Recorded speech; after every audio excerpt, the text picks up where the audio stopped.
한국 정부에서 나토 정상회의에 참여하자는 의견이 나오면서 기존의 부정적인 방향에서 점차 외교적인 차원에서 참석하는 방향으로 무게가 실리고 있습니다. 그런데 중국에서는 한국 나토 참가에 대해 불편한 기색을 보이며 참석을 하면 안 된다고 발언했는데요. 중국과 나토 회의가 무슨 연관이 있길래 이처럼 싫어하는지 의문이 생깁니다. 최근 한국에서는 대북 확성기도 해제했고 중국에서는 이는 북한과의 화해를 하는 것이라며 경고를 했습니다. 이는 미 트럼프 대통령의 대북 정책과 방향이 다르지 않다는 것이라며 불편했습니다. 트럼프 대통령은 취임 이후 계속해서 김정은과 대화를 추진한다고 했기 때문입니다. 중국에서는 트럼프 대통령의 북한 유화 정책에는 한마디도 못하면서 대북 확성기를 없앤다고 하자 그거에는 발끈한 이중적 모습이었습니다. 이미 미국의 국무부 동아태국 차관보 대행이 한국을 방문했고 한미 동맹에 대해 논한다고 했습니다. 한국을 두고 중국에서 도는 넘는 내정 간섭을 하는 상황이 등장하고 있는데 이는 사실 중국 내부의 불안한 상황을 밖으로 눈 돌리려는 모습이라는 의견이 나오고 있습니다. 현재 중국에서 내부적으로 시진핑 주석의 상황이 매우 위태롭다는 의견이 제기되고 있습니다. 그렇기에 시선을 대만을 비롯해 한국 등 주변국으로 돌리고 시진핑 주석의 지배력을 높이려고 한다는 겁니다.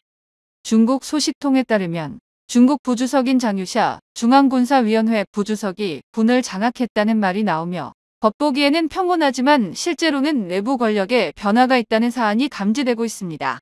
이미 올해 초부터 중국 고위 권력자들의 시진핑 축출설이 등장하고 있는 상황이 나오고 있었는데요.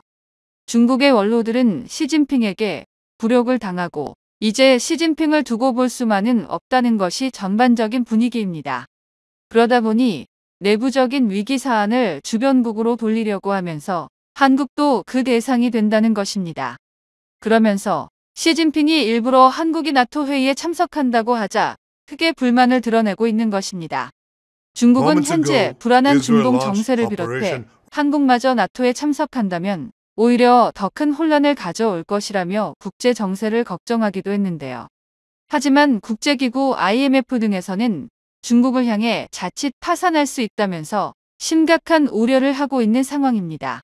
우선 중국 정치국원에서 외교부장으로 다시 임명되며 외교 실력파로 인정받은 왕이 외교부장은 나토에 대한 불만을 드러내면서 특히 한국 등 주변국이 이에 참여한 것에 대해서 강력한 비판을 드러냈습니다. 중국은 이를 절대로 받아들일 수 없다고 말했으며 나토는 세계 평화를 해치고 있다는 취지의 발언을 했습니다. 린젠 중국 외교부 대변인은 아시아 태평양 지역에서 한국 등이 나토의 선봉이 되려하고 있다고 지적하면서 동북아 지역은 전쟁의 위협이 끊이지 않는데 이들이 긴장을 불러일으키고 있다고 비판했습니다.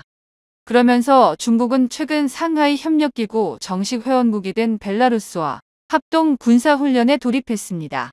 현재 알다시피 벨라루스는 러시아의 강력한 동맹으로 주변의 폴란드 등을 압박하고 있는 상황인데요. 벨라루스 국방부는 중국 인민해방군 군인들이 합동 반테러 훈련에 참여하기 위해 벨라루스에 도착했다며 중국군이 공군 Y-20 전략수송기를 탑승했고 이에 벨라루스에 도착한 사진도 공개했습니다. 대표적인 친러시아 국가 벨라루스는 카자흐스탄의 수도 아스타나에서 열린 상하이 협력기구 정상회의를 계기로 SCO의 10번째 회원국이 되는 등 최근 중국과 협력을 강화하는 모습이 등장했습니다. 그러면서 중국에서는 상하이 협력기구의 회원인 동유럽 국가들의 평화와 안정을 도모한다며 훈련 배경을 설명했습니다. 하지만 미국에서는 절대 그렇게 생각을 안 하고 있습니다. 우선 양국 훈련 시점이 나토 정상회의와 맞물려 있으며 훈련 지역인 브레스트시가 우크라이나를 최전방에서 지원해온 폴란드와 국경이 맞닿은 곳이라는 점입니다. 당연히 이에 대해서 일각에서는 나토에 대한 무력 시위가 아니냐는 주장이 나올 만합니다. 중국에서는 계속해서 평화를 추구하는 국가라면서 한국 등에게 경고를 날리면서 뒤로는 폴란드를 압박하는 군사훈련을 실시하는 게 이중적인 모습을 보이고 있는 것입니다. 한편 중국에서는 한국에서 만들어 수출하는 방산무기에 대해서도 크게 경계를 하고 있습니다. 최근 중국과 일본에서는 한국산 KF-21 전투기를 반쪽짜리 스텔스기라며 조롱하지만 사실 한국의 첨단 기술력 수준은 세계 최고 수준을 달리고 있습니다. 이에 대해서는 미국 군사 전문지 역시 인정했는데요. 특히 한국의 스텔스 기술은 날이 갈수록 발전하고 있습니다. 최근 시험 비행을 통해 확인한 RCS를 실제로 계측하는 등 여러 검사를 거쳐 추가적인 개량을 진행하고 있습니다. KF-21 전투기는 4.5세대로 태어났지만 한국산 전투기에 장착할 다양한 6세대 기능들이 빠르게 개발되고 있으며 이를 기반으로 대한민국의 6세대 전투기 개발은 곧 달성될 것으로 보입니다. 기초 단계부터 대한민국의 독자적인 기술을 밑바닥에서 시작했습니다. 황무지에서 시작한 한국항공우주산업과 대한민국 공군 한국과학기술로는 주변국들에게 밀리지 않고 대한민국을 무기 독립국으로 만들기 위해 6세대 스텔스 기술을 점진적으로 개발할 계획이라고 밝혔으며 이 중 상당한 비율로 KF-21 보라매를 기반으로 개발될 것이라고 밝혔습니다. 특히 5.5세대의 방공 소프트웨어 체계인 K-링크 시스템이 작년 대비 개발 성과와 발전 가능성에 대해 높은 수치를 얻어 전 세계 방산 강대국 사이에서도 최상위권으로 평가받고 있습니다. 현재 정립된 6세대 전투기 핵심 기술은 인공지능 유무인 복합체계, 마하 3 이상의 극초음속 엔진, 중력의 영향을 받지 않고 360도 공격이 가능한 레이저 무기, 스텔스 성능과 고용량 네트워크 등이 있습니다. 대한민국이 가장 높은 신뢰를 받는 부분은 바로 스텔스 성능과 무인기입니다. 스텔스 성능은 세계에서 기조로 삼는 스텔스 도료 개발은 물론이고 다양한 스텔스 복합 소재 개발 및 덜컴 장치 역시 국산화를 완료했습니다. 또한 인공지능 분야도 대한민국은 최선두를 달리며 두각을 드러내고 있습니다.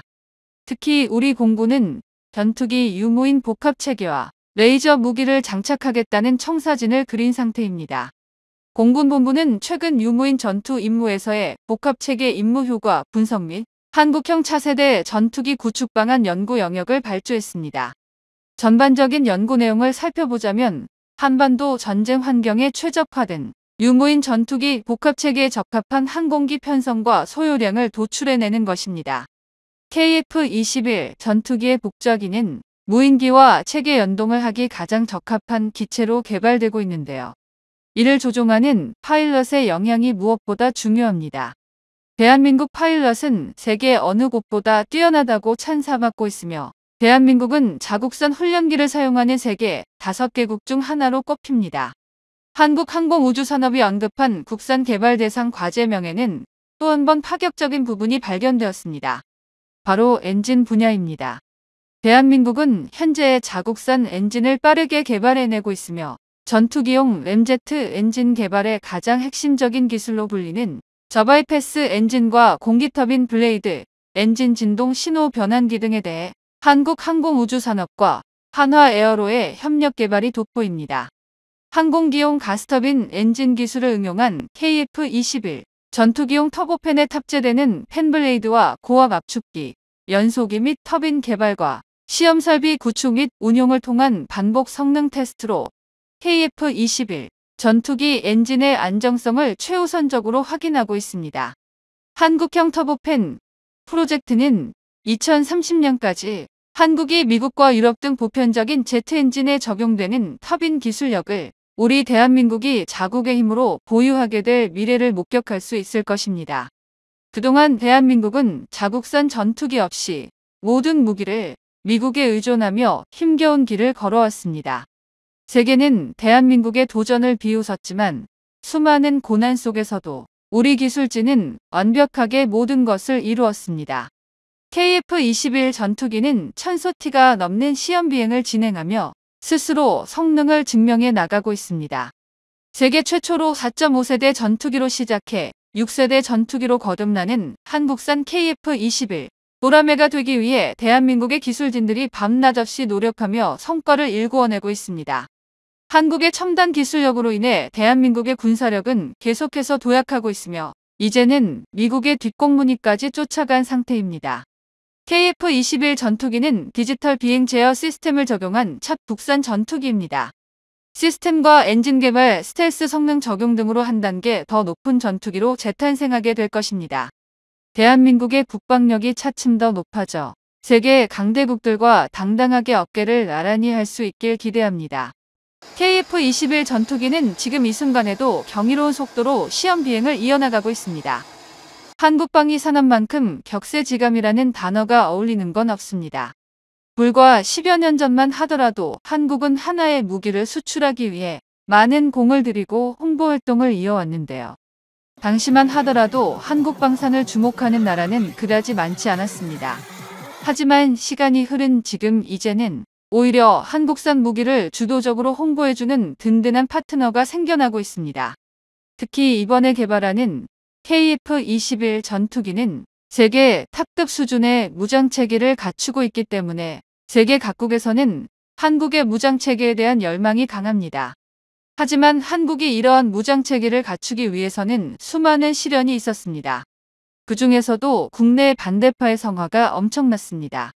전체 개발에 들어가는 예산 비용과 시간을 생각한다면 단기적으로는 전투기와 무장을 세트로 수입하는 것이 훨씬 가성비가 좋아 보였기 때문입니다. 하지만 자주국방을 포기하는 그 순간 자국 개발 의지 자체를 스스로 꺾어버리는 것은 물론이고 정치 경제적으로도 영원히 미국이나 군사 강대국에게 끌려다닐 수밖에 없게 됩니다. 실제로 KF-21 전투기는 미사일과 관련하여 미국에게 한 차례 갑질을 겪었던 전적이 있습니다. 대한민국 KF-21 전투기에 우리가 독자적으로 개발해낸 A사 레이더와 항공전자 장비를 탑재하겠다고 선언하자 설계 과정에서부터 사전 협의가 되었던 암남 중거리 공대공 미사일 제공 약속을 일방적으로 철회하겠다고 통보했는 겁니다. 이에 대한 미국의 핑계는 아직 개발이 완전히 이루어지지도 않은 KF-21 전투기에 자국의 뛰어난 미사일 탑재를 할 수 없다는 것이었지만 미국의 진심은 뻔했습니다. KF-21 전투기 개발이 국제 방산 시장에 미치는 영향력이 점점 커져가는 이 순간 미국은 현재까지 공중 전력 대부분을 자신들에게 의지하고 있던 대한민국이 자신들의 영향력에서 벗어나려 하자 비겁하게 갑질을 하며 경고장을 띄운 것인데요. 물론 미국에서는 초반에 KF-21 프로젝트가 실패하거나 KF-21 전투기를 개발하더라도 적어도 10년에서 20년 동안은 대한민국 방산시장을 좌지우지할 수 있을 것이라고 예상했습니다. 하지만 대한민국에 미친 성장세로 인해 그 예상은 산산조각 나버렸습니다. 미국이 우리 한국의 최대 동맹국이라는 사실은 변함없지만 기술 강국으로서 갑질은 하루 이틀 일이 아니었습니다. 결국 처음 KF-21 전투기에 탑재된 미사일은 미국 것이 아닌 영국산 미사일이 되었습니다. 최대 속도 마하 4, 최대 사거리는 300km에 달하는 미티어는 현재 공대공 미사일 중에서도 최강으로 평가받는 미사일입니다. 흡입한 공기를 압축하여 연료와 혼합에 연소시킨 뒤 그 가스를 고속으로 배출하면서 추력을 발생시키는 덕티드 램제트를 탑재하고 있는 것으로 유명합니다. 다른 고체 추진체 미사일보다 사거리가 3배 이상 길며 긴 사거리의 속도는 빠르게 유지할 수 있어서 현존하는 가장 위협적인 공대공 미사일로 여겨지고 있습니다. 미티어 미사일 탑재가 공식화되면서 한국은 아예 단거리 공대공 미사일까지 미국제에서 독일의 아이리스티로 교체해버렸습니다. 같은 유럽산 공대공 미사일로 무장을 통일한 것입니다. 결국 유럽산 미사일만으로 KF-21 전투기 무장 체계를 완성시키려는 순간 미국에서도 통합 허가를 내주었습니다. 덕분에 한국의 KF-21 전투기는 미국산부터 유럽산 미사일까지 모두 탑재 가능한 멀티형 전투기가 되어버린 것인데요. 이는 한국의 KF-21 전투기를 얕잡아보는 중국을 참교육시켜버릴 수 있을 정도의 전력입니다. 게다가 미국 정부까지 KF-21 전투기 개발 당시에는 미국의 도움 없이 반드시 실패할 것이라 비웃었지만 이제는 세계의 주목을 받고 있는 KF-21을 보며 미사일이라도 판매하기 위해 허가를 내주었습니다. 결국 이러한 무장 통합은 한국에게 유리한 상황을 만들었습니다. 미국을 포함해 영국, 독일의 무장이 모두 통합되어 있는 만큼 KF-21 전투기의 확장성은 세계 방산 역사에 한 획을 그었는데요. KF-21 전투기를 원하는 나라들이 각자의 사정에 맞춰 편하게 도입하는 것이 가능해진 것입니다. 이 때문에 세계 전투기 시장에서 KF-21 전투기의 위상은 더욱 높아졌습니다. 현재 미국의 군사 외교 매체들은 사실상 한국과 미국이 전 세계 방산을 점령해 간다면서 민주진영에서 수십 년간 군수 생산을 멈춰오지 않은 국가들이 이들밖에 없다고 강조했습니다. 놀라운 것은 미국조차도 오래된 군수 물품은 물론 일부 영역에서는 크게 고전한다 것인데 미국은 한국을 이제는 공식 방산 2인자로 인정하며 군수품 생산을 맡겨야 한다는 주장이 나오고 있습니다. 방위산업이 조성되지 않은 국가에게 미국은 깡패처럼 자신들의 이득만을 생각하며 뜻을 굽히지 않고 있는 가운데 한국은 생각지도 못한 특별한 선물을 받게 될 수 있다는 소식이 전해졌습니다. 트럼프식 안보 전략을 설계한 핵심 브레인의 입에서 한국에 모든 걸 넘겨줘야 한다는 말이 나온 것인데요. 급변하는 국제 정세 속에서 대한민국이 어떤 선택을 내려야 할 것인지 자세한 소식 알아보겠습니다. 지금 시점에서 전 세계에서 가장 핵폭탄을 맞을까 두려워해야 하는 국가가 어디일까요? 1948년 8월 15일에 대한민국 정부가 한반도 남부에서 수립되었고 전 세계에서 유일한 분단국가인 바로 우리 대한민국입니다. 북한의 핵무기 보유가 기정사실화되었고 미국의 해구산을 더 이상 믿을 수 없어진 지금 대한민국은 전 세계 200개국 가운데 가장 핵전쟁이 일어날 가능성이 높은 나라가 되었습니다. 북한이 핵을 쏘게 된다면 서울이 날아가는 것은 물론이고 상공에서 EMP탄처럼 터뜨리기만 해도 대한민국은 최소 1년 이상은 전기를 쓸 수 없는 비문명 상태로 돌아가게 될 것입니다. EMP탄이 터지는 순간 모든 비행기가 추락하고 KTX는 통제가 불가능해져 초대형 탈선 사고가 발생할 것이며 고장난 전기 자동차는 연쇄 추돌 사고를 일으키는 아비규환이 펼쳐질 것입니다. 전국의 상점과 병원은 문을 닫고 식량 유통이 되지 않아 수십만 명이 아사하는 초유의 사태가 벌어질 수도 있는데요. 이 같은 일이 언제 벌어져도 이상하지 않은 상황이지만 정작 국내에서는 이에 대한 위기의식조차 낮은 것이 현실입니다. 분단국가로 나눠진 지 너무나도 오랜 시간이 지났기 때문에 해외에서 바라보는 한국과 국내에서 느끼는 부분이 전혀 다르게 느껴지는 것도 사실인데요. 그러면서도 우리 국민들의 자체 핵무장 지지율이 70%에 이르는 상황에서도 한국의 핵무장 논의는 제대로 진행되지 못하고 있습니다. 이는 한국이 핵무장에 나서는 순간 전방위적인 국제경제 제재를 받게 되며 한미 동맹까지 파기될 수도 있다는 우려 때문인데요. 허나 최근 국제질서가 급변하면서 이전과는 다른 흐름이 감지되고 있습니다. 최근 미국을 포함한 전 세계 전문가들을 상대로 한 설문조사에서 충격적인 결과가 나왔습니다. 미 싱크탱크 애슬래틱 카운슬은 최근 세계 60개국 글로벌 전략가와 전문가 357명을 대상으로 실시한 글로벌 예측 2025 설문조사 결과를 공개했는데요.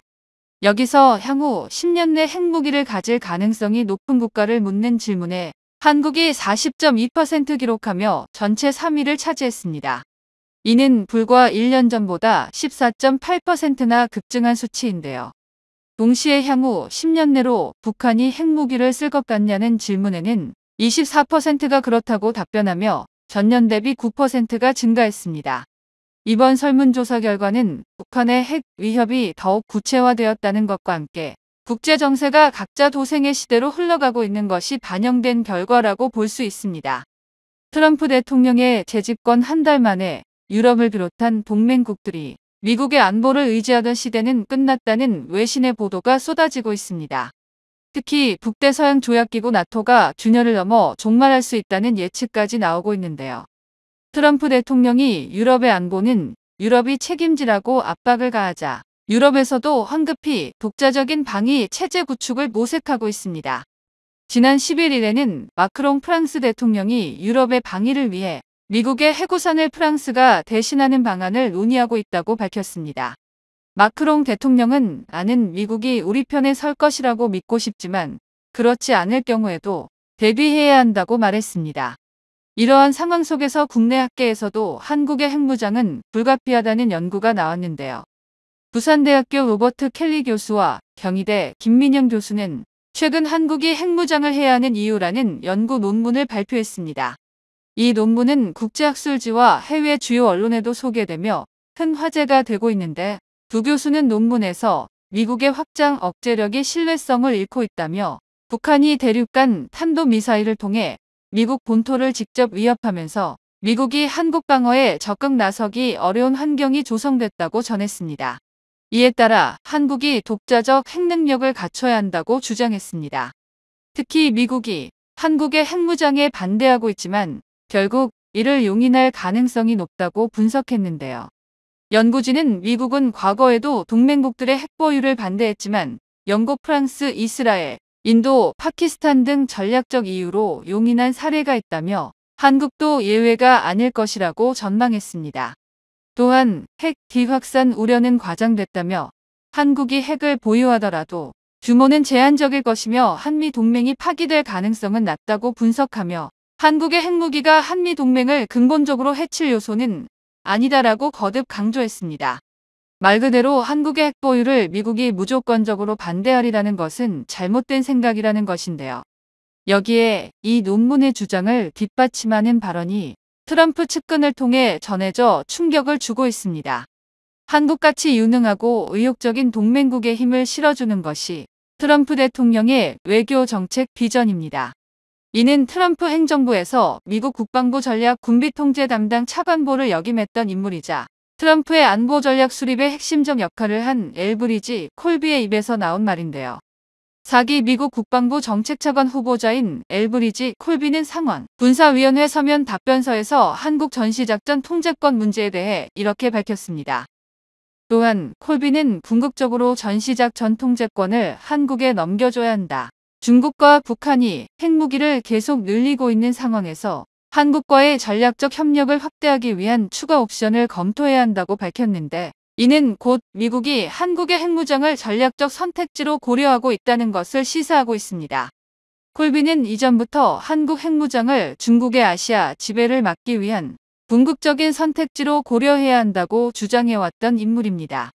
트럼프 역시 한국은 강력한 군대를 보유한 신뢰할 수 있는 동맹국이라는 경우 한국의 자주국방을 지지할 가능성이 높음을 시사한 바 있었는데요.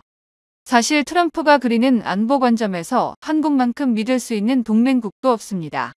우크라이나 전쟁이 터지고 나서야 부랴부랴 국방비를 증액하고 군을 강화하고 있는 여타 동맹국들과 다르게 한국은 지난 수십 년 동안 전쟁에 대비해 왔었습니다.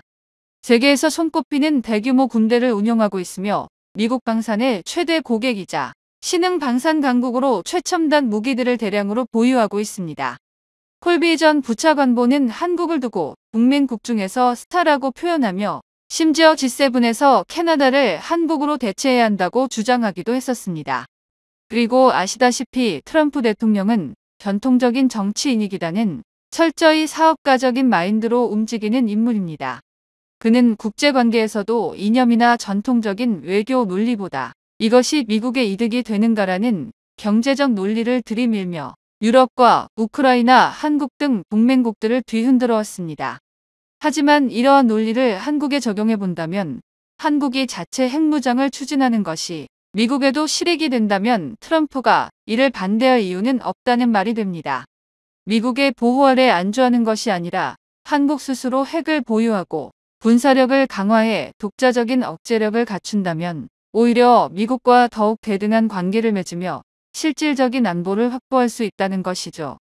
이번 콜비 차관보의 발언은 그러한 가능성을 구체화한 것이라고 할 수 있습니다. 최근 트럼프 대통령과 우크라이나 젤렌스키 대통령의 회담이 전 세계로 생중계되며 힘이 있어야 말이라도 할 수 있다는 국제정치의 냉혹한 현실을 전 세계가 다시금 깨닫고 있습니다. 한국은 힘이 없어 국토를 양분당해야 했던 굴욕을 잊지 않고 단순히 북한에 대한 방어를 넘어 대한민국의 진정한 자주국방을 이룩하기 위한 무기체계들을 개발해왔습니다.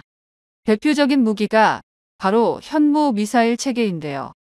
특히 최근 실전 배치가 완료된 현무5는 단순한 벙커버스터 미사일이 아닌 한국이 핵무기를 보유하게 될 경우 가장 위협적인 핵무기 투발 수단이 될 것으로 기대받고 있습니다.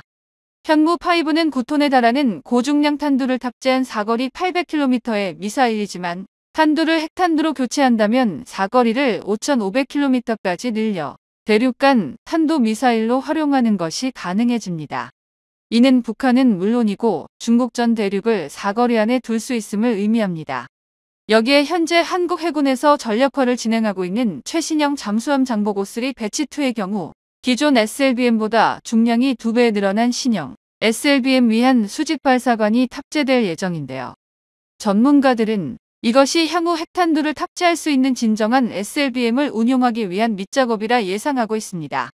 현재 개발 중인 신형 SLBM의 발사 중량은 대략 10톤에 추정되고 있는데 이와 비슷한 스펙의 SLBM으로는 미국의 폴라리스와 러시아의 R-27 미사일이 있습니다.